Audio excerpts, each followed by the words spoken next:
Hello, hello, everyone. Happy Friday to you. It's so good to see you all here again today, this week.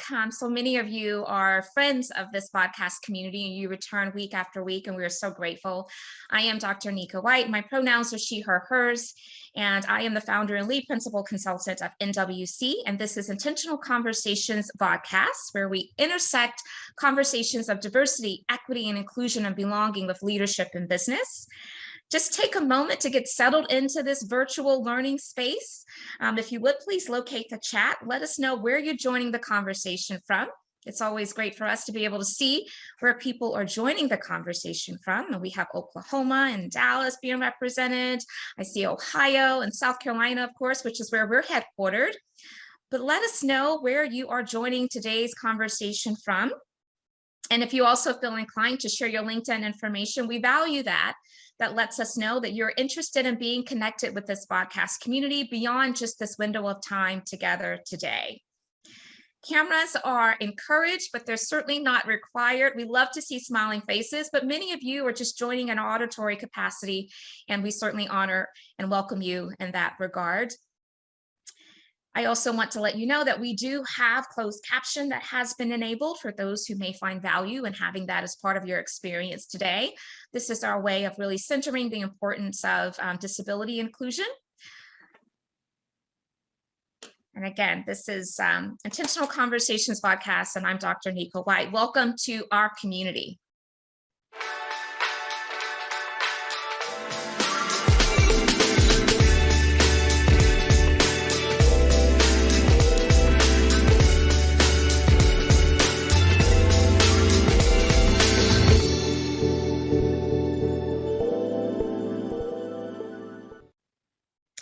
Great. So we're so happy to have each of you joined here with us today for Intentional Conversations Podcast. This is an opportunity for us to be in conversation around diversity, equity, and inclusion and belonging as we intersect all of those topics with business and leadership. And we bring guest co-hosts who are practitioners in this space. They share their perspective and under lots of different topics that fall under the broad umbrella of DEIB. And today will be no different. For those of you who have been with us for the past several months, you know that we've been announcing that coming soon is the Intentional Conversations podcast, where we're going to be offering, in addition to our VodCast, a podcast version of the Intentional Conversations. And we invite you that if you know of some individuals who like to receive their content by way of podcast, maybe versus being live as part of the VodCast, then let them know about Intentional Conversations so that they can join in with us. And we appreciate you in advance. And don't worry, the VodCast is not going away. We're just adding the podcast component. I also want to just recognize that we are celebrating this month Asian American Pacific Islander Heritage Month. And so AAPI, we certainly want to make sure we're continuing to send forth the message of Stop Asian Hate. This is also Mental Health Awareness Month. And so I hope that you all are finding ways to really be radical about your own self-care and encouraging others in your network to do the same. So for those of you who are accustomed to our podcast community, you know that we always like to give you a little bit of insight as to what you have to look forward to in the upcoming weeks by way of our guest co-host. And so I'm so excited because we are going to be welcoming next week Janelle Benjamin. And in that Intentional Conversation podcast, we'll discuss issues of exclusivity, exclusion, and discrimination, and specifically how leaders can effectively support those of us who are in the trenches doing this work of DEIB every single day. So join us for that conversation next week. And then Rachelle Carrier is also joining us. She's a great friend of this community. She often is part of our conversations week after week, but we are going to be having her actually as our guest co-host, and we're going to discuss her new ebook called Emotional Intelligence, a Toolkit for DEI. And then that book, she talks about the emotional intelligence myths and why emotional intelligence is really critical to DEI. So I hope that you will join us for that conversation as well. Now, it does me great pleasure to now center our attention on today's guest co-host, my friend, none other than Dr. Shelton Goode. As I normally do, I will love to give him a proper introduction by sharing his accolades, his credentials. So I will present his bio, and then we will bring Dr. Shelton on to greet us in his own way, sharing maybe something that we would not know about him by reading his bio. Dr. Shelton Goode is the president and chief executive officer of Icarus Consulting. Icarus Consulting is a veteran-owned firm that helps companies build a diverse workforce and create an inclusive workplace. Dr. Goode has over 20 years of HR and D&I experience, and he has held executive positions in several global companies. He has earned the reputation for being a strategic yet results-oriented leader whose expertise include talent management, change management, and executive coaching. Dr. Goode was the first person awarded the Roosevelt Thomas Lifetime Achievement Award for his work in the field of diversity, equity, and inclusion. So congratulations, Dr. Goode. Forbes magazine recently selected him as one of the 10 top D&I trailblazers. He and I actually shared that recognition together. That's how I first became aware of your wonderful work, Dr. Goode. He has also taught at several colleges and universities and is currently an adjunct professor with Duke University's Corporate Education Department. Dr. Goode has published several books. His most recent book, Winter in America, The Impact of the 2016 Presidential Election on Diversity in Companies, Communities, and the Country, is on the Outskirts Press bestsellers list. Dr. Goode received his doctorate from the University of Alabama and his master's degree in human resources from Troy University. Dr. Goode currently resides in the Atlanta, Georgia area. So VodCast community, you know exactly what to do right now. I'm going to stop sharing my screen so that I can allow Dr. Goode to be able to be spotlighted. Help us to welcome him by sharing whatever emojis or thoughts of welcome into the chat. Let us let him know how grateful we are that he said yes to our invitation today. Dr. Goode, how are you? Welcome. Doc, how are you? I can't tell you how excited I am to be here. When I shared on via my social media that I was going to be on your show, it literally blew up. I mean, my LinkedIn, Twitter, everything blew up.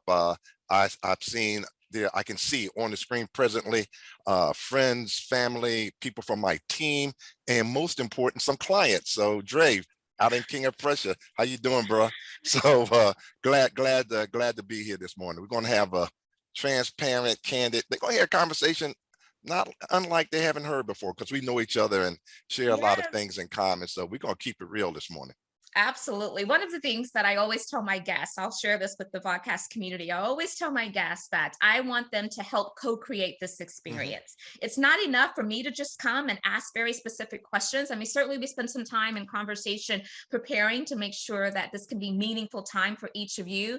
But I think what makes these conversations so great, Dr. Goode, is when we have full agency and freedom to take the conversation to whatever places that feel comfortable in the moment. And so you have that liberty today, and I understand that maybe you're going to pop some questions my way too, so that's totally fine. I'm up for it. You know me. It's going to be a conversation. It's not going to be I'm not going to be on a witness stand and be interrogated.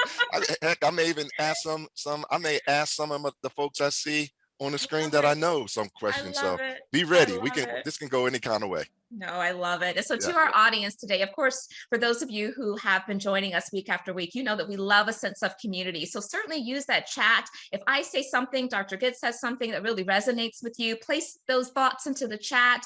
If a resource comes to mind that perhaps you think this entire community would gain benefit from, place it into the chat. If we get into a period of sharing and maybe some of the VodCast community members are sharing some things that you want to stand in solidarity with them, then you know what to do. Go to the chat. That's our way of extending our engagement today. And so we really do welcome that. And we will, towards the end, take questions from each of you. We will invite you to unmute yourself and share your question live, or if you desire, you also can just simply place your question into the chat and we will be sure to address that. So Dr. Goode, I have read your bio, given all of your great credentials and your accolades, which I think is always appropriate. But I often like to start with a simple question of, tell us what we may not know about you from reading your bio. What are some other interesting facts that can help us connect to you? And maybe even you would like to share some of how in which you show up to this space of diversity, equity, and inclusion, which could be some of your perspective around maybe the intersecting identities that you have. So however you want to address that question, share with us. Yeah. So again, thank you. So I come to you today with a lot of different lenses. I'm proud of the fact that I served my company, my country, as a Air Force officer, an educator, having taught thousands of graduate students in human resources and public administration. Um, my time in corporate as a chief diversity officer, chief compliance officer, and the HR leader in a number of different industries has given me the privilege of being able to talk about these topics from a number of different areas. And then I today I would be remiss if I didn't give a shout out to my tremendous team. The great superstars at Icarus Consulting, and I'm proud of the fact that we've been very intentional in the types of people that we brought onto our team. We have people on our team that are, I hate to throw this word out, diverse in every sense of the word, but and it's a I think if I had to pick one thing that I'm really proud of is that I've given my team a sense of family. They have, what's this one over here on the right that they told? Yeah.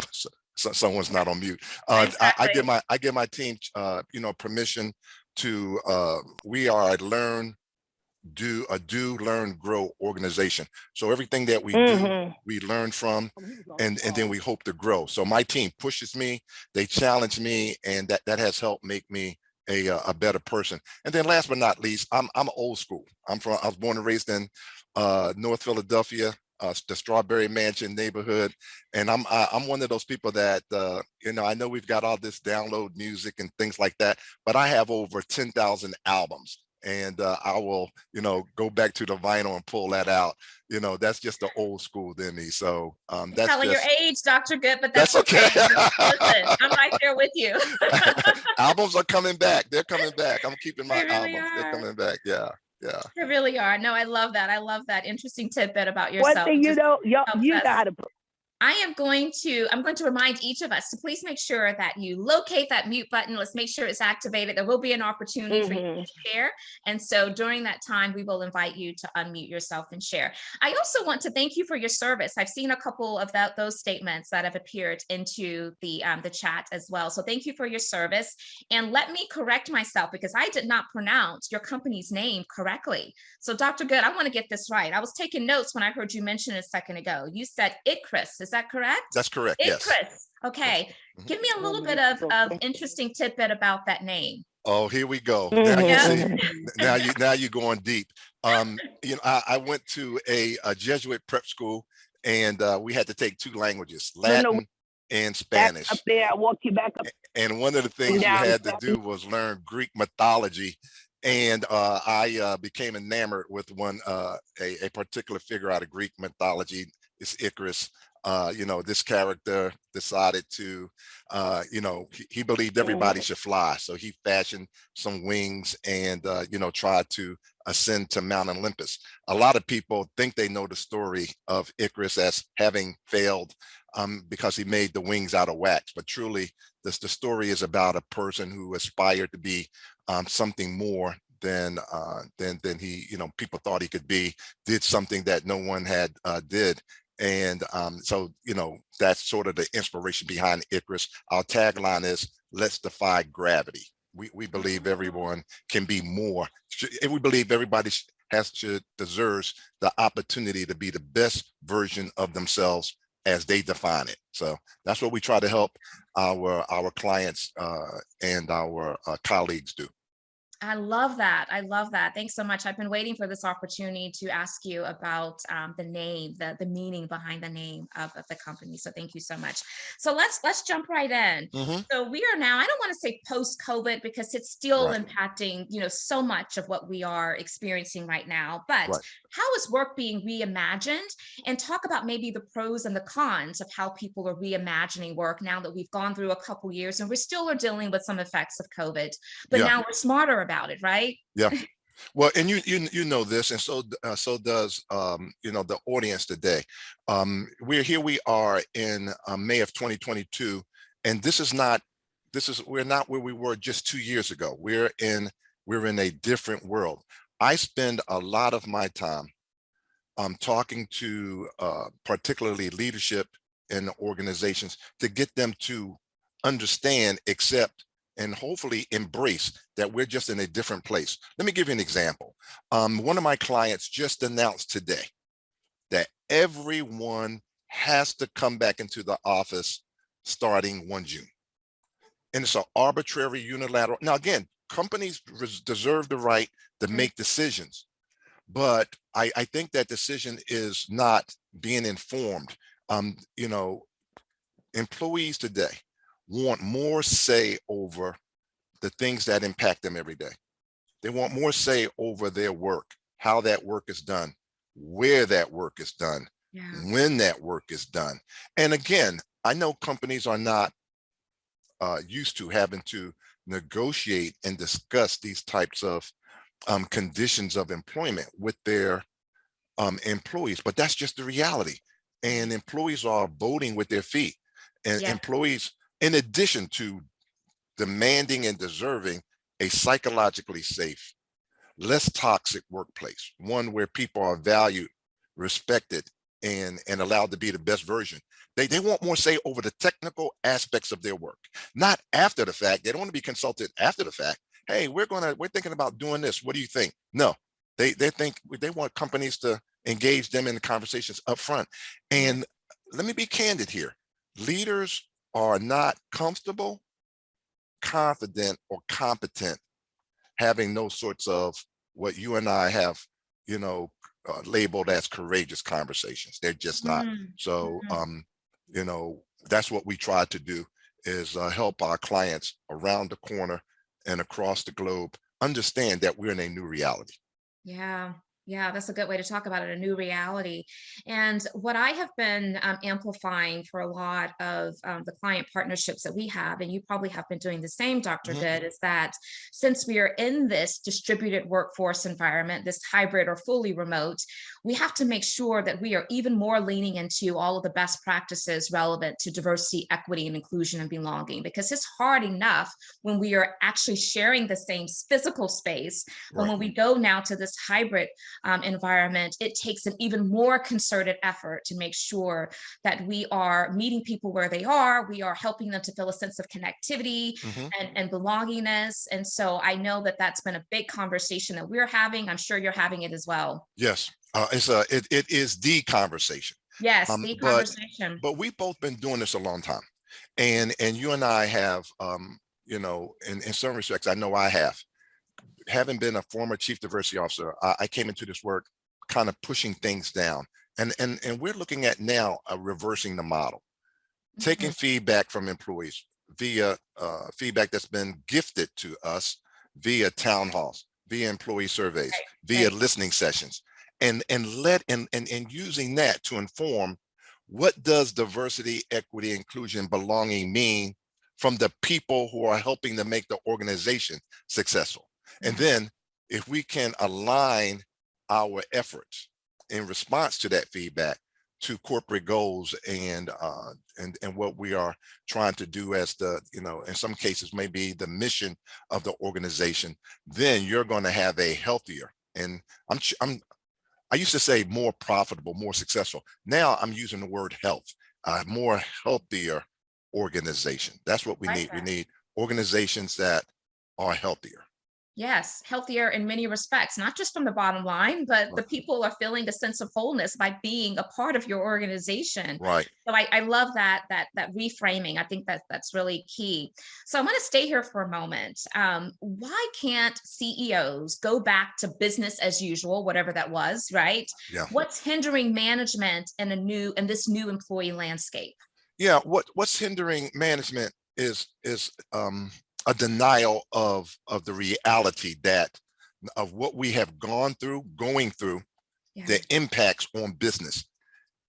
You can't go backwards. You just can't. You can't have gone through a pandemic that has had financial, emotional, physical, impacts. You can't have gone through an election and the post impacts of that election in the form of an insurrection and things like that. You can't have gone through what we went through with the deaths of Ahmaud and Brianna and George. You can't have gone through all of that without today thinking and feeling a certain way. You have to accept that that is having negative externalities on your people. You just can't go back. The question is what we should be asking, and I don't believe we're doing enough of it, is asking the people who we're counting on to make us successful, what do you need to do your best work? What is it that we need to do different? What is it that we need to do better? And then listen, not to fix, but to learn. Let's listen and learn. And then when it comes to fixing, when it comes to solution, let's involve the people who know best what they need to do their best work in developing and implementing the solution. We're talking about a reversal, a complete change in model. And I have 2 sons on active duty, and they're telling me, Daddy, we're seeing, we're generals are coming to the base and they're spending 2-3 hours just listening and trying to go back. If the military can do it, simply corporate America, nonprofits, companies that are shareholder owned and owned by private equities can do it. It's time we need to listen better. But I think you and I and other firms like ours need to equip leaders at all levels to be more comfortable, confident, and competent having the conversations that need to be had. I so agree, Dr. Goode. And when I think about some of the recent events that have found its way into the media, which of course is impacting so many people, I think about the reproductive rights conversation that's really caused a lot of division and a lot of people that are in places of concern. And then I think about this is APPI Awareness Month. I think about the violence that have been inflicted upon that community, and there's so many other things. And what I'm finding is that organizations are still grappling with how do we appropriately balance bringing those conversations into the workplace without it really impacting negatively productivity. But what I think that we don't realize is that ignoring it is not making people feel less anxious about it, right? They're still bringing all of those thoughts, those concerns into the workplace. And so are you of the persuasion that organizations should kind of meet these types of complex social issues head on and provide space and time for people to process together in the workplace? What are your thoughts on that? Doc, you already know what I'm going to say. I think we are late. This is something we should have always been doing, creating safe spaces for people to have productive, healthy conversations. Now, everyone knows, everyone on this call, on this podcast knows, on this broadcast knows, these conversations are already happening. Right. They are already happening. They were always happening. They were all, when we were in the workplace together, they were happening around the water coolers. They were happening at lunch. They were happening in happy hours after work. The conversation was always happening. But what was happening was creating a us versus them. It's the workers, it's us, the people that are helping making the organization, successful. And then there is everybody else. And everybody else could be, whoever is not in your tribe. So now what I am encouraging all of my clients to do is to create a space where those conversations can take place. I think it's important for psychological safety. This is mental health awareness month. I just spoke last week at a major conference around mindfulness, helping people be where they are as a way to enhance mental health and mental and well-being. So I believe that companies owe it to themselves, owe it to the organization to create these spaces for people to have these conversations. Again, I go back to my point, and I apologize for being redundant. We just don't have people equipped to have these conversations. Can you imagine after the announcement was made about the leaked memo, employees running to their supervisors or managers. Or I know in one specific case, a client organization where they have a women's ERG, and the women's ERG the next day was virtually knocking on the door of the CEO. Are you going to put out a statement? What are you going to do about this? Yeah. And no one, I mean, people, most folks remember what it was just a few years ago. We told people we didn't talk race, religion, politics. We didn't talk about these things. Now you have to. And so again, I think we just have to continue equipping leaders to be more inclusive. And I know that's something that you're doing. I'd like to hear what you're doing with some of your clients. What's keeping them awake at night? Well, the same things that I'm sure you're dealing with. I think it's just how do we appropriately navigate some of these complex issues while we're also trying to maintain focus on what we do, the mission of the organization, right? And so this whole notion of I'm going to stay in my lane, this is what we do. I feel like a lot of organizations are beginning to understand that they have power and influence, and what's happening outside of the four walls of the organization is definitely impacting how in which people are showing up to the organization, how they are working, how they're interacting, or maybe the lack thereof productivity, right? And so they're starting to realize we have to make sure that we are providing these spaces for people to process together. We have to acknowledge that we realize those issues certainly could be negatively impacting people. So I think just the increased appetite of organizational leaders acknowledging it, speaking to it, whether it's in town hall meetings, it's in email conversations, in whatever way, it shows the humanity of the core of this work, right? Which is we all are human. We can't separate certain portions of who we are and our concerns just because now we're on the clock, if you will. So I'm seeing a lot similar to what you are. Well, you talk about the spaces. People may take away from this conversation, we're talking internal only. The space is bigger. There are companies that want to be better stewards and better community partners in the places where their employees work, live, and play. Yes. Those employees have to go to their communities, and there are conversations taking place in their communities. Suppliers. I'm talking to a lot of my clients about things that they could and should be doing to increase economic inclusion. There is an expectation that's come out of the last 2 years where if you are not helping, if you're not spending money with businesses that are owned by women and people of color, you should be taking a look at that. And so Wall Street is putting pressure on companies that says, hey, as you come to us for additional equity and bond or funding, we're going to be asking you, what are you doing to make your communities where your employees live, work, and play a better place?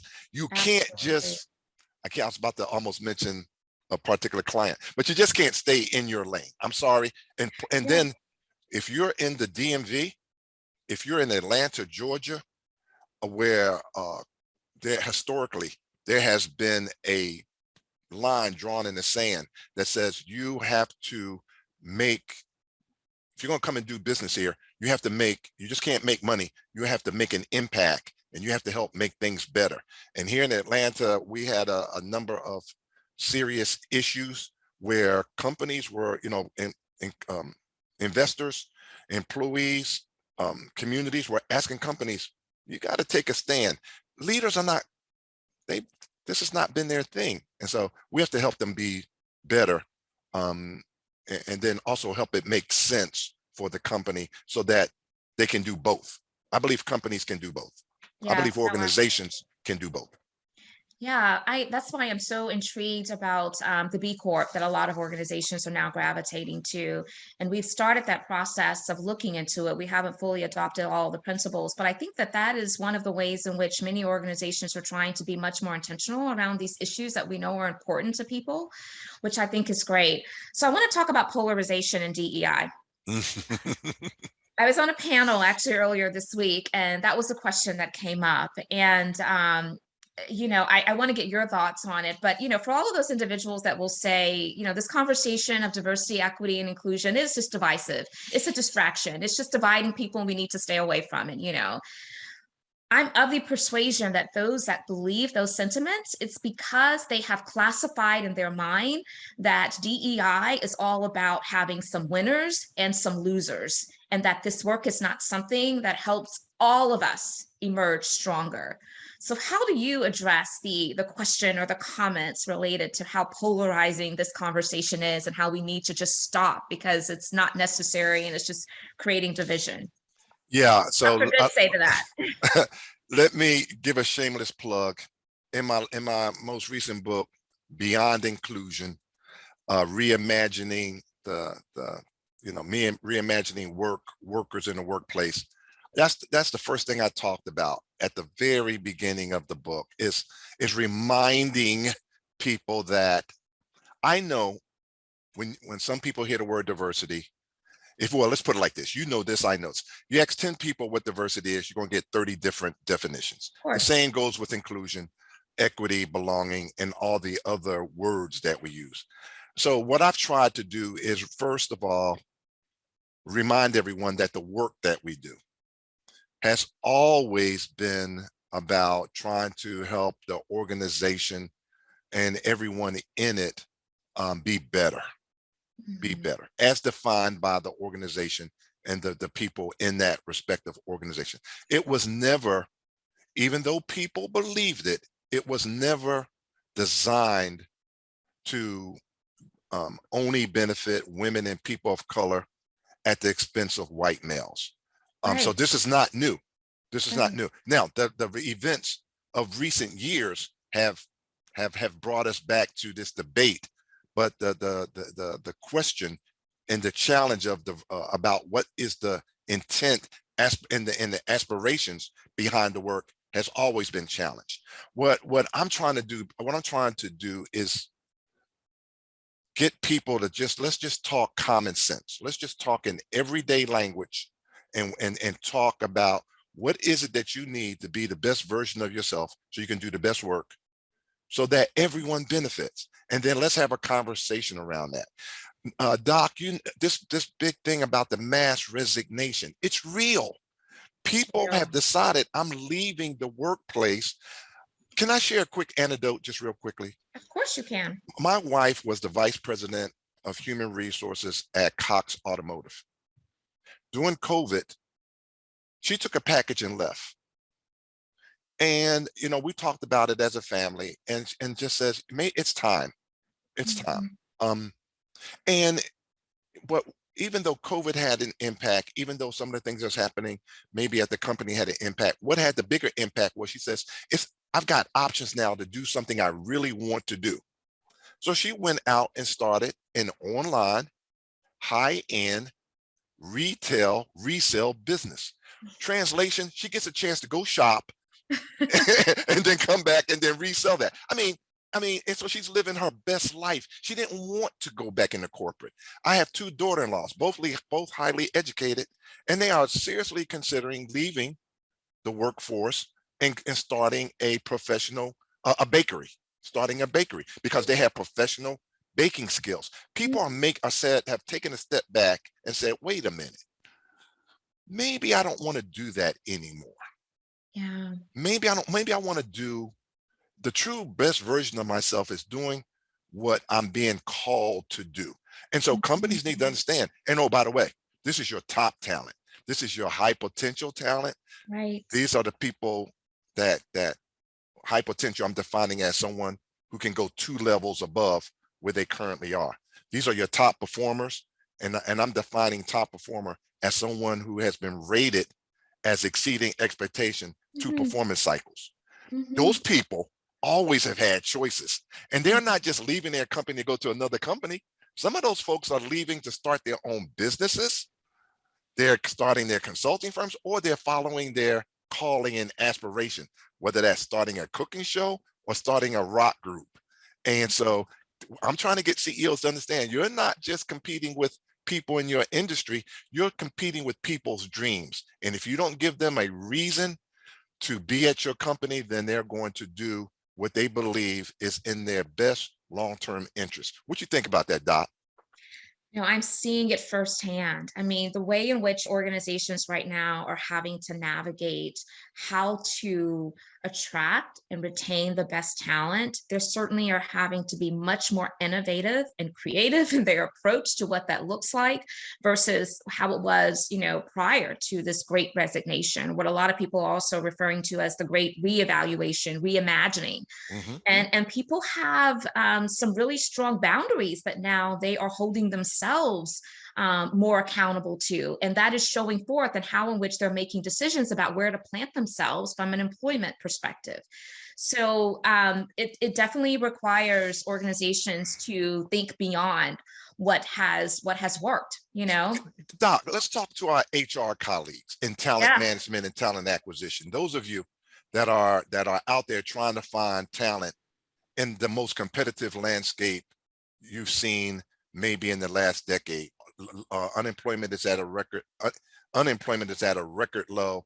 I don't think. I mean, the talent acquisition and talent management people know that people now have decided if I'm going to work 2,020, 2,040 hours a year, which is a typical work year, maybe some of that work can be part-time.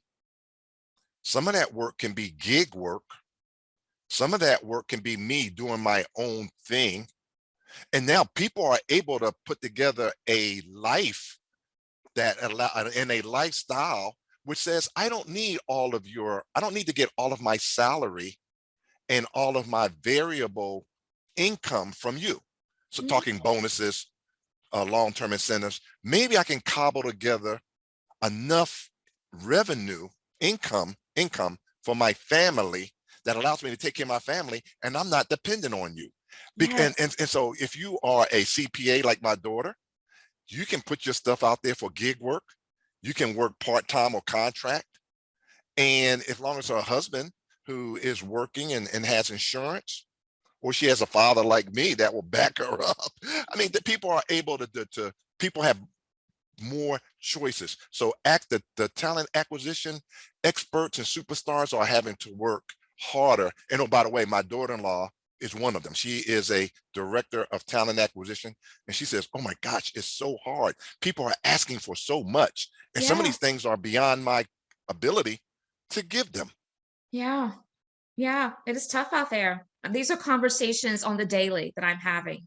And that so many of us are having because it's real. This is definitely a market for the employee.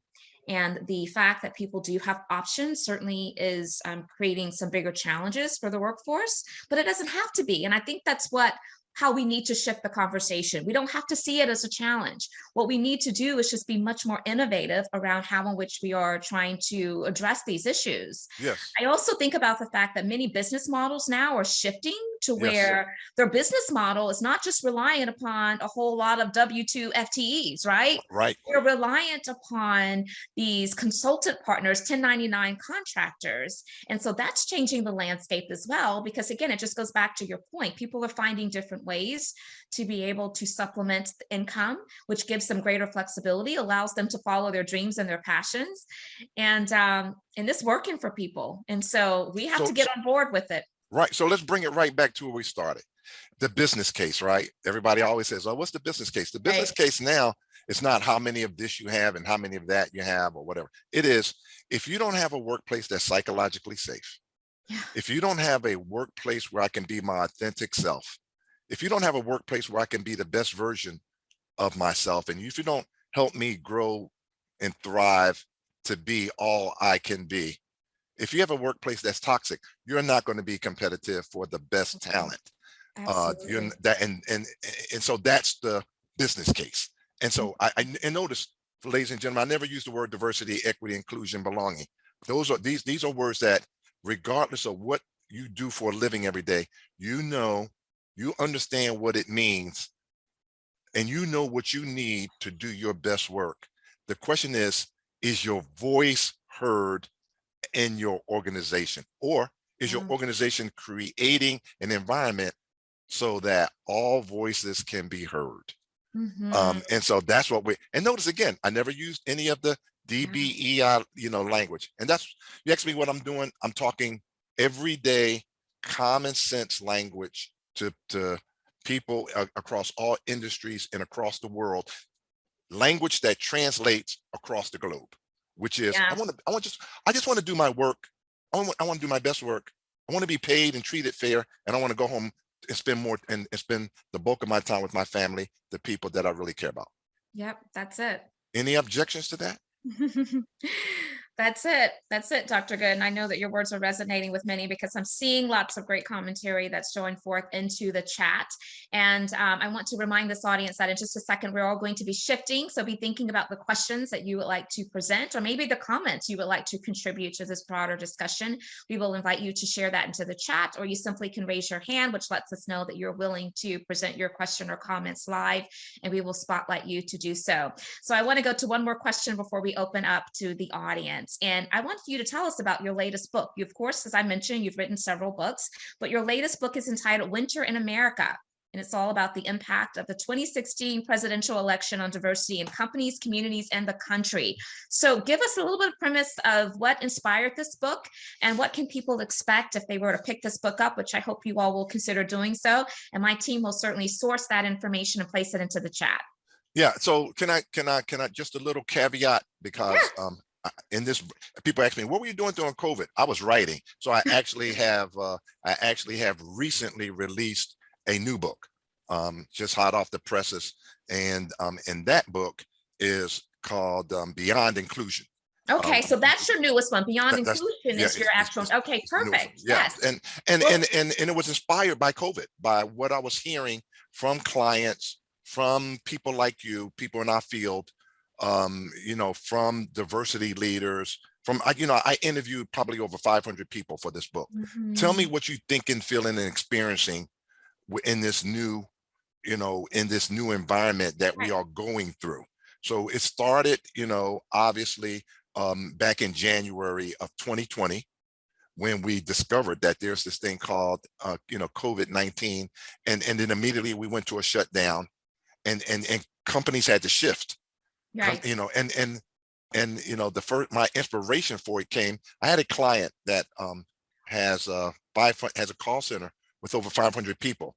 Now, I have been trying to get this client for a long time to, let's want you, in order to increase attendance, why don't we let people work from home? Some people. And I said, it's not everyone. Why don't we create competition so that the best performers can work from home? Those with the highest customer satisfaction, the lowest average handle time. Let's let the ones with the best attendance, let's let them work at home. And then that will give some motivation for everybody else to up their performance. And then we can move them home. No, Dr. Goode, we can't do it.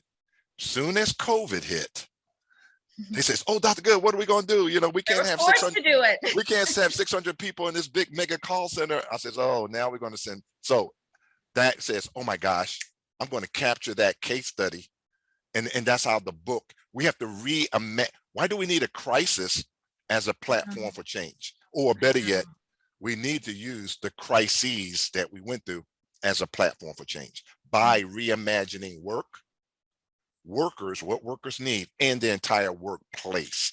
And so this is a book of voices, client voices, people in the industry voices, employee voices.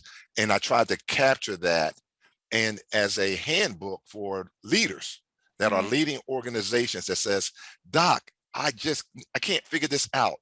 And so here you go. Here's some ideas from people that maybe there's one or two good ideas in here that you can apply to your organization. So I'm so excited about a book because it's not a preachy book. It's not a book for diversity professionals. It's a book about work. And in order to move beyond inclusion, we've got to ask people that have helped that get up every day and have to get kids off to school and do the work. What do you need? How can we help you be your best self so you can do your best work? And if we can just get leaders to listen, not to fix, but to learn, I think that's the next evolution of our work, Doc. That's what I think. Yeah, no, I agree with you. One of my favorite questions to ask people and to encourage people to ask others is, what does support look like for you?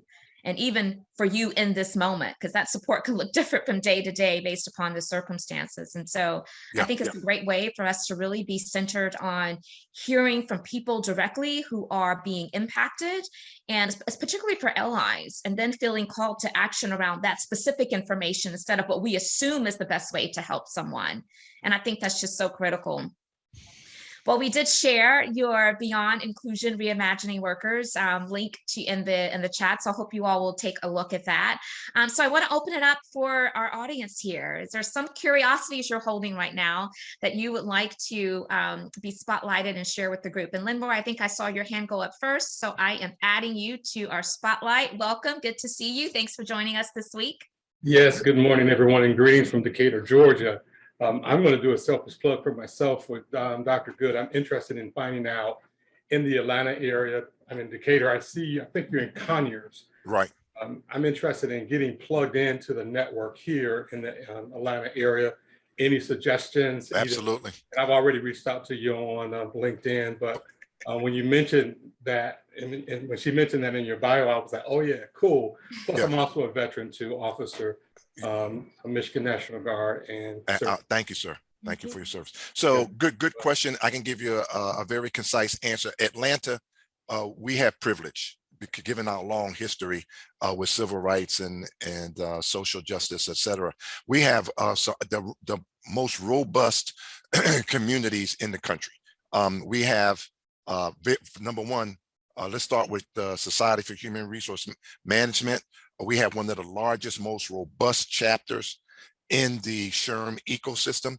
We every year we have a an Atlanta SHRM Diversity Conference, which is almost as big as the SHRM National Conference. It's called SOAR. And so I'll start there. And then I'll go the next step. We have what's called the Atlanta Diversity Management Advocacy Group, ADMAG, which is a group of community and company D&I leaders that meet every other month. We have in Atlanta the National Association of African Americans and Human Resources Atlanta chapter, which is the largest chapter of that organization. National Black MBA is headquartered in Atlanta, and the biggest, most robust chapter is the Atlanta chapter of the National Black MBA. Those are, I would start there, get plugged in, and the national conference or National Black MBA is coming here. We invite everyone on this call to come to Atlanta. We have the best food, we have the best time, and it's going to be a live conference. It's going to be the first live conference in 3 years. So Leroy, connect with me. I'll reach out to you on LinkedIn and we'll connect. I'll treat you to some coffee or some wings, whichever one you like the best, and I'll catch you up on what's happening. Thanks so much, Lynn Warrior. Appreciate you being here week after week. Great resources and suggestions, Dr. Goode. So I want to leave space and time. If someone else has a question or comment that you'd like to contribute, please raise your hand now so that I can bring you into the conversation.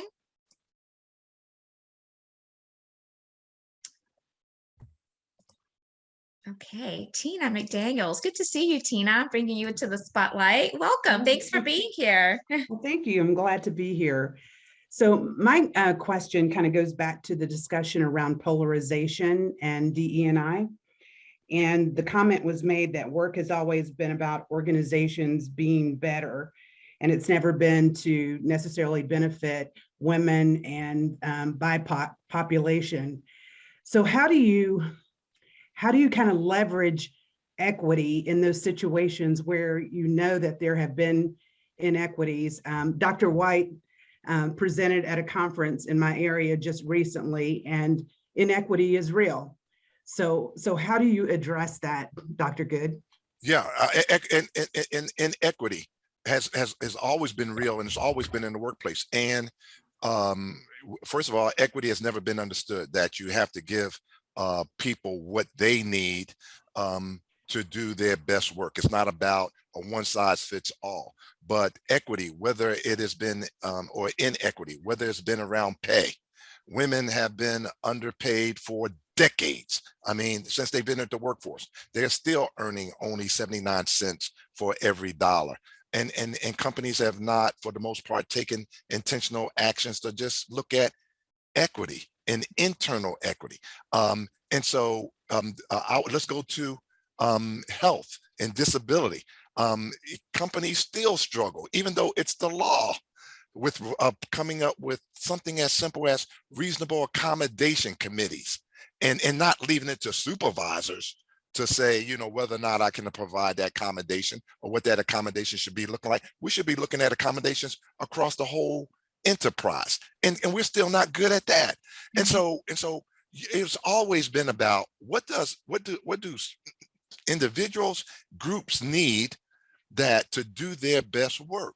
And so we just need to lock arms with our HR partners. And I'm sorry, we got to go back old school, because we used to do audits and things like that to identify barriers and practices and processes that were preventing and limiting productivity. And we've gotten away from that. Now, let me go back to my statement. The work, the statement was, it was never only about, doing work to benefit women and Blacks, indigenous people of color at the expense of white males. It was always about providing everyone with the tools, resources, eliminating inequities and barriers and headwinds so everybody could produce their best work, because that's the way the company is going to maximize its utilization. There have always been naysayers, always, and they always will be naysayers. I spend no time on the naysayers. I spend my time on those that say, how can we better leverage our employee resource groups, diversity councils, great place to work committees, safety committees, the health and wellness communities, to create the best workplace, the healthiest workplace, so that everybody can do their best work. And so, we need to continue to identify inequities that are impacting on individual and organizational performance, and then put in place mechanisms to balance out that playing field over time. We just got away from it. I remember when I was an HR business partner, we used to go and look at by business unit. Like, let me give you an example. Maybe this will help. When I was at one company where salespeople they got their salary, they got a bonus, and they got commission.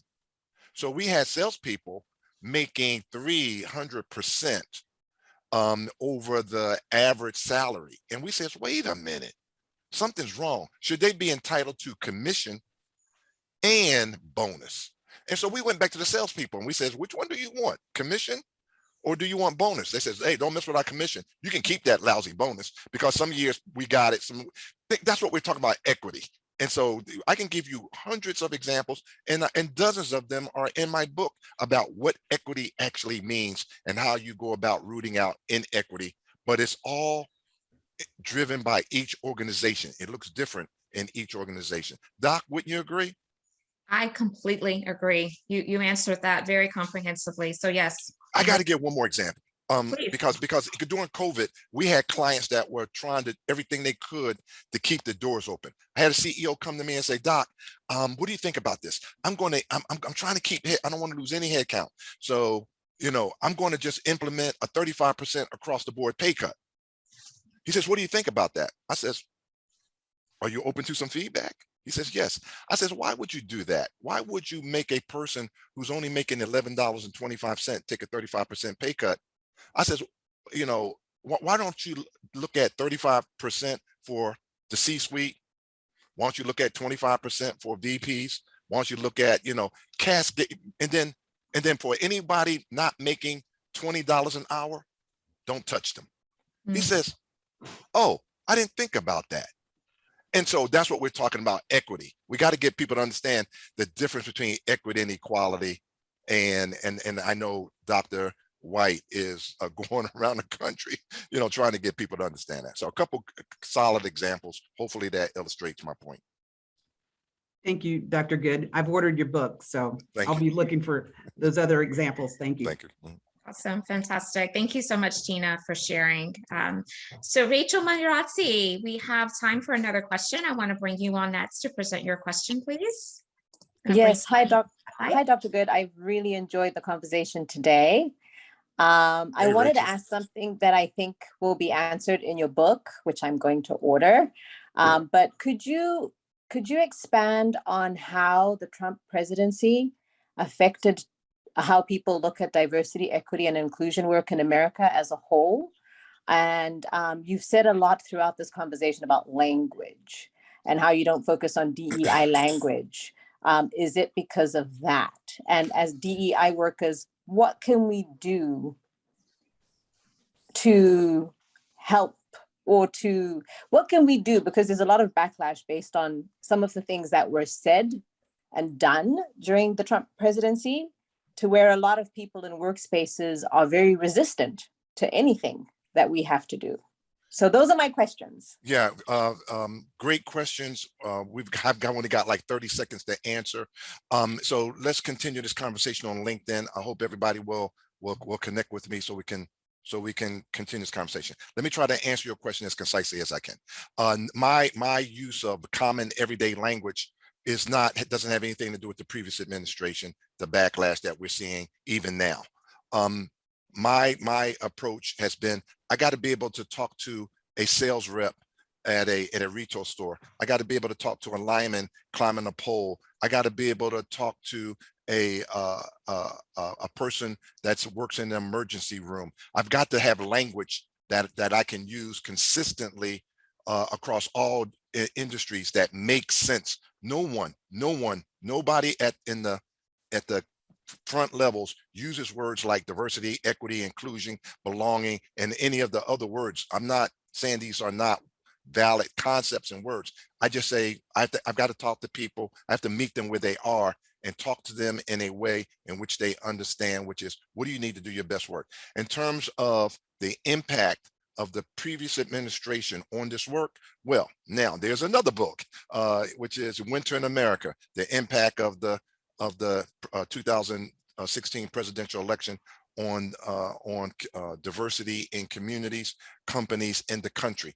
Let's just say that what we are left with is polarization. If you're not in my camp, you must be the enemy.